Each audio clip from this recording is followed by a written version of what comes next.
Good afternoon, everybody. Big Mike back here with you once again.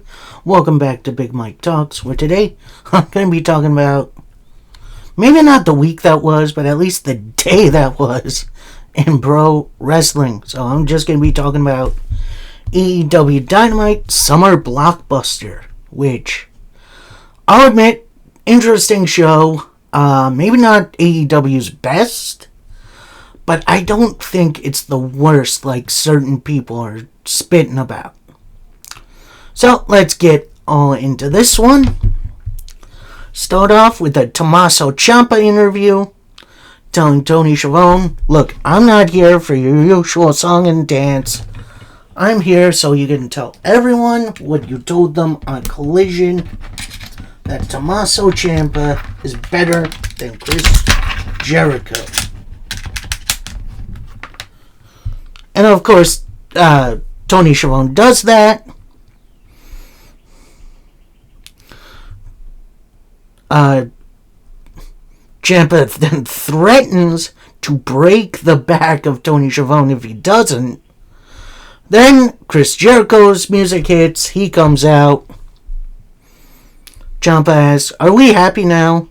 It's about time Jericho showed up. What do you have to say for yourself?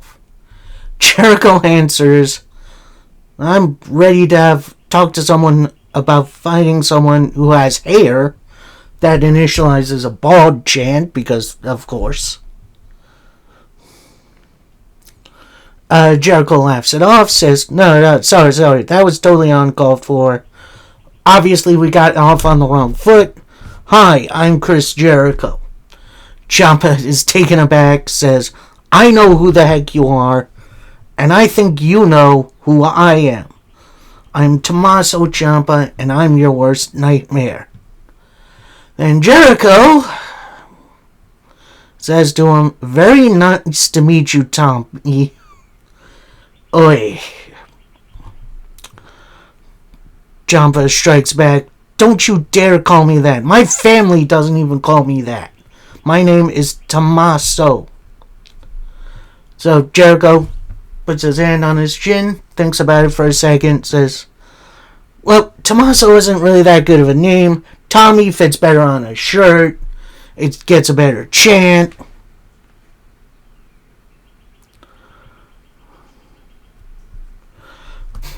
Ciampa retorts, nobody calls me Tommy, not even my mother.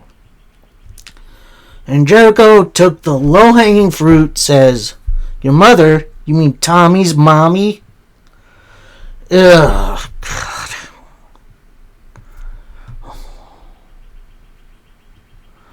So then Jericho kind of turns on and says, alright, enough screwing around. Seriously, Tommy, what do you want? Why do you hate me so much? Why don't you trust me? You say you don't like the Jericho Cruise? What's the reason you don't like me? Ciampa retorts, you think this is a joke, don't you? Jericho then kind of stares some daggers at Ciampa and says, no, I take this very seriously. And I know the reason why you're mad at Jericho. It's because you're not Jericho. And when you came in, you got a great reaction, but when I came back, I got a better one. And you thought you were the big fish in a small pond. So Ciampa starts throwing a fit. Jericho then says, hey Ciampa, why don't you chill out? Take the stick out before I shove it further up. So then it looks like Jericho goes to leave. Ciampa then jumps him. They have a little brawl. Security breaks it up. Jericho and Ciampa then break through them, brawl again, and then security finally breaks them up again. That might have been the dumbest opening segment in wrestling history. Like, I was fine with the Jericho, reunion tour, whatever you want to call it, the world tour. But, yeah, this was stupid.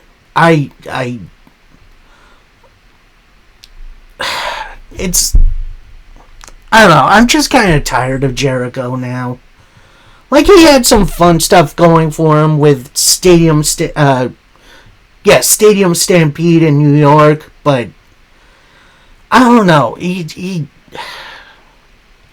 don't think he's needed anymore. If he wants to be a coach, fine. But I think I'm seriously done with Jericho. So next, we get a little card rundown. Then we see Kevin Knight and Don Callis come into the arena. They're immediately met by the interviewer.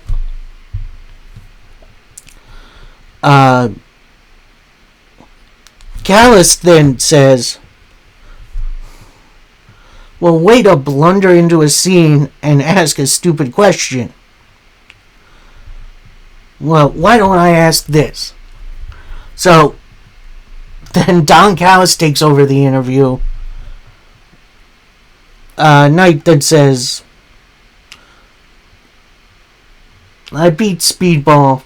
Now I want the World Heavyweight title." At that point, Andrade walks in, stares daggers into Don Callis' face, says, "I want my world title shot." He's new. Are you doing with him or me? So Kevin Knight steps between them, says, "The real champion is here. Watch how we get things done." So, yeah, it looks like Andrade maybe going babyface and the next one leaving the Callis family. I definitely wouldn't mind that. But, yeah, it's time to shrink the Callis family a little bit. So our first matchup, we got the Continental title on the line as Jon Moxley defends against Shane Taylor. And yeah, this wasn't a great match per se, but it was a really, really good fight. Like, these two have the brawling style down and dusted, and they looked like they beat the shit out of each other. And then after a curb stomp, bulldog choke, your winner is Mr. Jon Moxley. But post-match, as Moxley's celebrating, Taylor attacks Mox. This brings out the rest of his Shane Taylor promotions. So that's Captain Shawn Dean. Oh God, who's on Shane Taylor's crew? Lee Moriarty. God, I'm sorry, I forget who's in here. And they all start beating down Moxley. Couple of the Death Riders come out, like Marina Shafir, Yuta, Garcia. They come out, but the numbers are way too much. So they brawl for a little bit. Then Shane Taylor with a big old splash to Moxley. And then after the little trash talk, Shane Taylor Promotions leaving the Death Riders laid out. So a Death Riders Shane Taylor Promotions feud. I'll admit, I didn't see that coming, but I'm kind of hyped for it. Like, these are two teams who don't normally interact, considering Shane Taylor's crew is usually on Ring of Honor. But I dig this. Then we get a little Mercedes Moné highlight reel, along with her going through the history of her losing her belts and then coming back for the Owen Hart tournament. Very good, very nice, very evil. Sorry, Danhausen. Then you have Don Callis cut back to the ring. Don Callis is out. He introduces Kevin Knight. Kevin Knight gets on the microphone, says, "Don, thank you for the introduction, but everyone seems upset at me. And you should be more upset for Darby letting everyone down at Double or Nothing. Mad at Speedball Mike Bailey for breaking up Jet Speed. Not mad at us for coming together. And while those bums wrestle for stars, we wrestle at my time. So tonight, MJF, get out here because I got something to say. We have a beat. Kevin Knight then says, come on, MJF, I want you out here.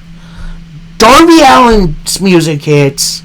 He doesn't come down the ramp. He comes from behind Kevin Knight, hits him with the skateboard. Then he grabs the microphone, says, I hope that was New York was worth it, bitch. He goes up for a coffin drop, but other members of the Don Callis family come out and run Darby Allin off. So, Darby Allin's back. It's definitely been a while since we've seen him again. Good to see him back. I do wish he would be selling the Kevin Knight attack a little bit more, like maybe some tape on the stomach or something. But, good to see him back. Then we see, but we don't hear, Mark Briscoe talking in the back with Tony Khan. It has definitely been a while since I've seen Tony Khan on my TV as a character, but this makes sense, especially what's coming later. And we'll get to that. But first, we got our second matchup of the evening. We got Pac taking on Mark Briscoe. And I'm not sure if these two have had many matches together, but I think they should have way more. These two have some great chemistry. Really nice back and forth. After a blocked attempt at the shooting star from Pac, Mark Briscoe with the J-Driller to pick up the win. At that point, Mark Briscoe grabs the microphone, says, now that that's all done and over with, MJF, I've challenged you for a shot at the world title. You told me no, but I now have a direct path to the title, and I'll explain when you come out here. At that point, MJF's music hits, but he comes out of like the side area of the crowd, which is a little weird. So MJF has a microphone. He says, I want to explain something to y'all. We aren't on Mark's time, we're on the champ's time. When you stand here and keep challenging me, I am the final word in AEW. There's no one more important than me. My answer is still no. And hey, I've heard the phrase, rising tide raises all ships. Well, I'm that tide for AEW, and you're nothing more than an anchor. And you're out here bragging about the conglomeration. Friends are nothing more than a liability. Money talks, bullshit walks. At that point, the Lethal Twist, so that's Jay Lethal, Blake Christian, and Lee Johnson, slide into the ring and attack Mark Briscoe. Briscoe fights back after a little bit, but then numbers catch up to him. Then out comes the conglomeration, so that's Kyle O'Reilly, Roderick Strong, Orange Cassidy, and Tomohiro Ishii come out, even things up. And the Lethal Twist bail, as does MJF. Then Mark Briscoe picks up the microphone again, says, Hey Max, you keep talking about how you don't need friends. You think you're the highest power in AEW? You're not the boss. And I just talked to Tony Khan. He says he needs a main event for Forbidden Door. So I got us a 6-on-6 match where if I win, I get my title match. So you better find yourself some buddies, you little bitch, because it's going to be inside of a steel cage. Well done. Fantastic. I love this. Gives us a good reason for this match at Double or Nothing. We'll see who fills this out, because I got a funny feeling it isn't going to be straight up conglomeration versus MJF, and whoever else. I think we're going to get a mix of AEW people, CMLL, New Japan. I think it's going to be a nice mix of people. And as MJF is retreating up the ramp, Andrade's music hits. He goes right up to MJF, takes off his mask, does his entrance for our next matchup. It's Andrade El Idolo versus Orange Cassidy. And this was way, way, way more comedic than I thought it was. Like early on at one point, Orange Cassidy was going for the hands in the pockets. Andrade stops him. Looks like he was attempting to put his hands in his own pockets. But Orange Cassidy zipped them up. Then Andrade takes off his trousers. And underneath is like regular ring gear.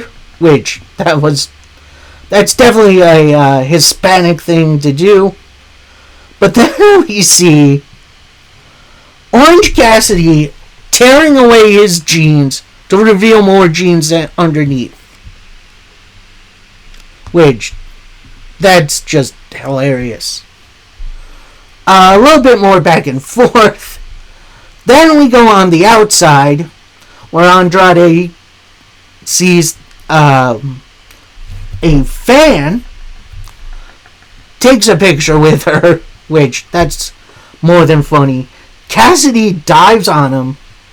Then as he's getting up, he sees out of the corner of his eye Lio Rush. And he's asking for a picture.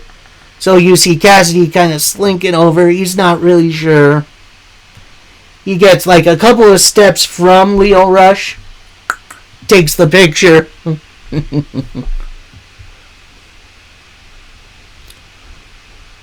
Then Andrade hits Cassidy with the elbow. Lio then asks Andrade for a picture. He then kind of just poses behind Lio. And then has a great interaction with him that I think you guys should go watch. They get back in the ring. Go a little back and forth. Andrade attempts the DM, but that gets blocked to do a roll-up for a 2 count. Cassidy with some back-to-back DDTs attempts the orange punch. Andrade blocks it, hits the back elbow, hits the DM for a pretty surprising win. Honestly, I didn't expect Andrade to win this. But definitely puts Andrade in an interesting situation, considering Orange Cassidy is 1/3 of the Trios champions. So, we'll see where that goes. So, Andrade picks up a microphone, says, "Ohio, I have one question for you. How do you know?" Which, honestly, great catchphrase. A really kind of WWE style match, which I think it worked. Like, don't get me wrong, there was some good wrestling in this match, but holy cow, the the unexpected ripping of the pants. That was not something I expected from a match like this. So next up, we got to a Will Ospreay promo, but it's from last week after his win. So he's coming down some steps in a hallway somewhere, and he says, "Just like that, the semis are done. I felt like I got hit by a truck. Nothing is stopping me from becoming AEW champion at All In. Maybe there's something to this, Death Riders, huh?" At that point, his significant other, I'm not sure if they're married or not, I think they are, Alex Windsor just runs up to him, hugs him, and you can hear some light crying from Windsor. So, Will Ospreay embraces her, whispers something in her ear. I think I caught it, but I'm not sure. And then he just kind of grabs the camera, pushes it away. Honestly, I'm going to say this. That was a really nice moment between two consenting adults. And it's kind of the double-edged sword we got here. Both these talent had the same goal: to get a title match at All Out by winning the Owen Hart Cup. But with Will Ospreay winning, Alex Windsor losing, it's a nice little moment that I think should be talked about way more.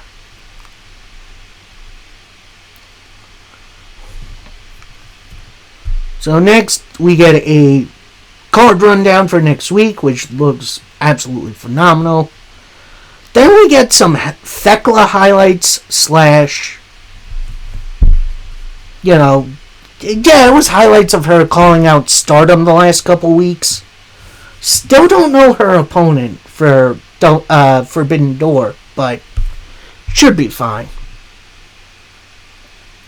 Then we go to a Jon Moxley promo. He's all out of breath. And he says, "Shane, you could have walked away with your pride tonight. But I'm still waiting for a fight. So this week on Collision, it's going to be a 5-on-5 street fight. And I hope you got some faithful guys, because you're about to go straight to hell." So, Moxley, great little promo.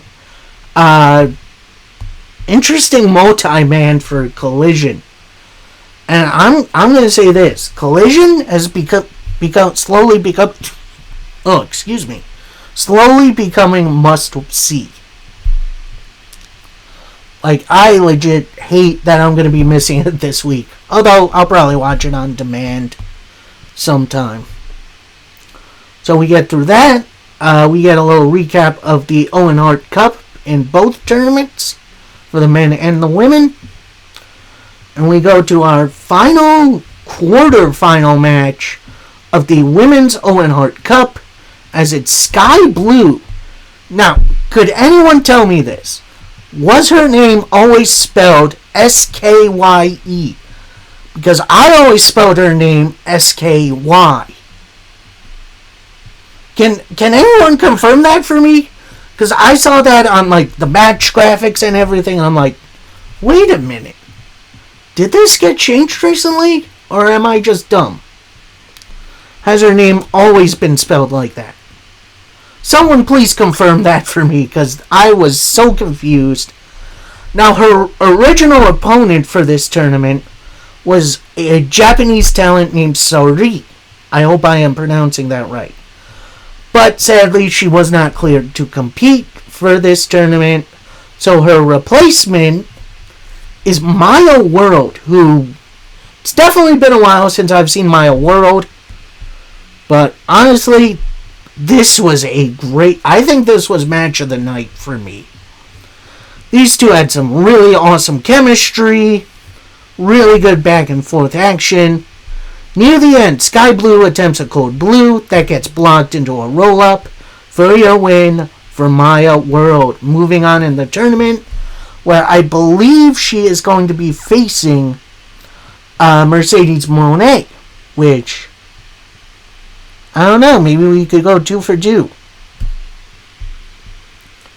So next up, we got our first kind of confirmed match for Forbidden Door, where it's like Zack Sabre Jr. highlights along with him calling out Kenny Omega.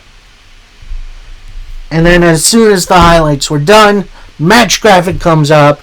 So it's official for Forbidden Door. Hell yeah, that match is going to be awesome. So then we have a little Collision card rundown. Then we go backstage to the entire Callis family ready for a promo. With Callis ranting, "Oh, we got all the gold, we got all the power, we're about to collect more." Then MJF walks in, says, "Look, I'm going to need some guys for this 6-on-6 match. I need 5 of your best guys." So then Callis retorts, originally, "Look, you can't treat my guys like this, like they're cattle in a slaughter." At that point, MJF brings up a suitcase opens it, it is full of cash.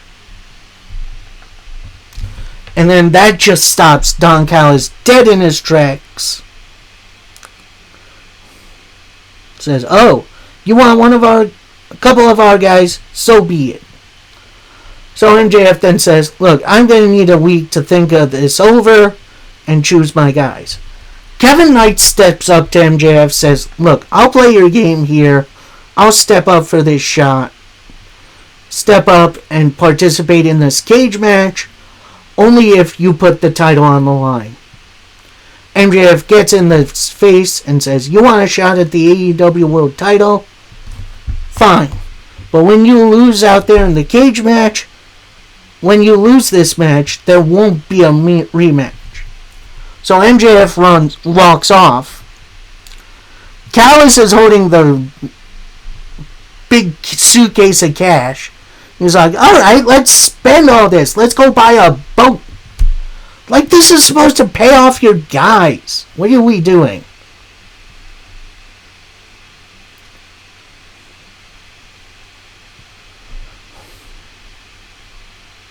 So Andrade then walks up to Don Callis, says, what about my title shot? So Callis kind of fumbles for a second, says, look, there's a lot of members, a lot of great talent. I can guarantee you'll get your shot. Okay? So he walks off. Andrade stays. And he mounts. How do you know? So, yeah, it definitely looks like Andrade is going off away from the Callis family. Maybe turning babyface? I am not 100% sure. But, yeah, I am definitely excited for that. And then we come to our main event of the evening. And it's the Men's Owen Hart Cup semi-final match between Brody King and Swerve Strickland. And oh boy, this match was absolutely nuts. Especially with Swerve fighting out of the Hangman Sleeper.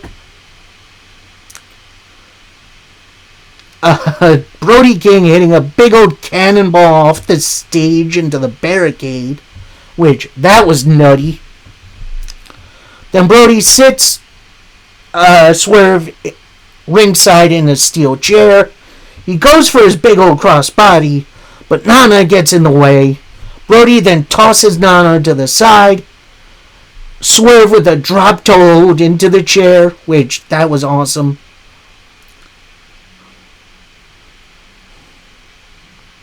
One point we have Brody going for a big old superplex. That gets blocked with Nana hanging on to Swerve's knee. Swerve attempts a sunset flip powerbomb. That gets blocked. But at that point, Brody rips off the turnbuckle pad, revealing the metal ring underneath.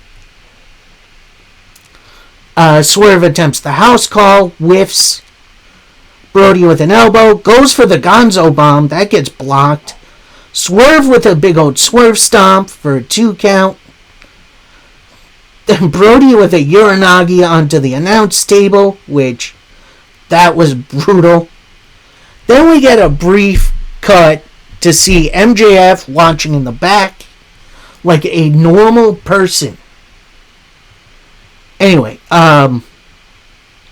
so they go back and forth for a little while. Swerve hits the house call. Then a big old clothesline for a 2 count. Brody then locks in the sleeper hold. Swerve fights out of it. Using the exposed turnbuckle, Brody goes for a big splash. Whiffs. Swerve moves. Brody hits the top turnbuckle. And he's clearly busted open. Like, there's a pretty good amount of blood coming from his head. So Swerve sees this, hits a normal house call. Brody doesn't go down. Goes to like the middle rope, hits another one. Only gets a 2 count. He attempts the vertebraker, that gets blocked. Brody then with a Death Valley driver into the exposed turnbuckle, which, that was nuts.